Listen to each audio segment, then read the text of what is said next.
നമസ്കാരം, കൊട്ടാരക്കര മീഡിയയിലേക്ക് സ്വാഗതം. കേരളത്തിലുള്ളത് 104 പാകിസ്ഥാൻ സ്വദേശികളാണ്. ഇവരിൽ ദീർഘകാല വിസയുള്ളവർക്ക് മടങ്ങേണ്ടി വരില്ല. കേരളീയരെ വിവാഹം കഴിച്ച് വർഷങ്ങളായി കേരളത്തിൽ തന്നെ കഴിയുന്ന ദീർഘകാല വിസയുള്ള പാകിസ്ഥാൻ പൗരർക്ക് കേരളം വിടേണ്ടി വരില്ല. താൽക്കാലിക വിസയെടുത്ത് കച്ചവടത്തിനും വിനോദസഞ്ചാരത്തിനും ചികിത്സയ്ക്കും എത്തിയ പാകിസ്ഥാൻകാർ ചൊവ്വാഴ്ചയ്ക്ക് മുൻപ് രാജ്യം വിടണം. ഇത്തരത്തിൽ കേരളത്തിൽ നിന്നും മടങ്ങേണ്ടി വരുന്നത് 59 പേരാണ്. ഇവരിൽ ഏതാനും പേർ കഴിഞ്ഞ ദിവസം തന്നെ മടങ്ങുകയും ചെയ്തു. പോലീസിന്റെ കണക്കനുസരിച്ച് കേരളത്തിൽ 104 പാകിസ്ഥാൻ പൗരന്മാരാണുള്ളത്.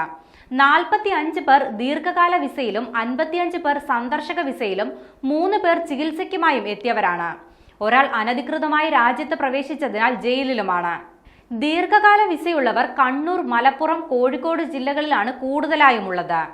മെഡിക്കൽ വിസയിൽ എത്തിയവർ 29-നും വിനോദസഞ്ചാര വിസയിലും മറ്റും എത്തിയവർ 27-നുമുള്ളിൽ രാജ്യം വിടണമെന്നാണ് കേന്ദ്ര ആഭ്യന്തര മന്ത്രാലയത്തിന്റെ നിർദ്ദേശം. ഉത്തരവ് വെള്ളിയാഴ്ച ഉച്ചയോടെ സംസ്ഥാനത്ത് ലഭിക്കുകയും ചെയ്തു. കോഴിക്കോട്ട് 5 പാക് പൗരന്മാരാണ് നിലവിലുള്ളത്. ഇവരിൽ നഗരപരിധിയിലുള്ള ഒരാൾക്ക് ദീർഘകാല വിസയുണ്ട്.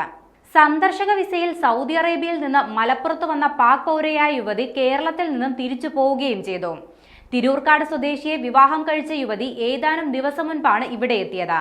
കേന്ദ്ര സർക്കാർ നിർദ്ദേശത്തെ തുടർന്ന് യുവതി സ്വമേധയാ തിരിച്ചു പോവുകയായിരുന്നുവെന്ന് പോലീസ് വ്യക്തമാക്കി.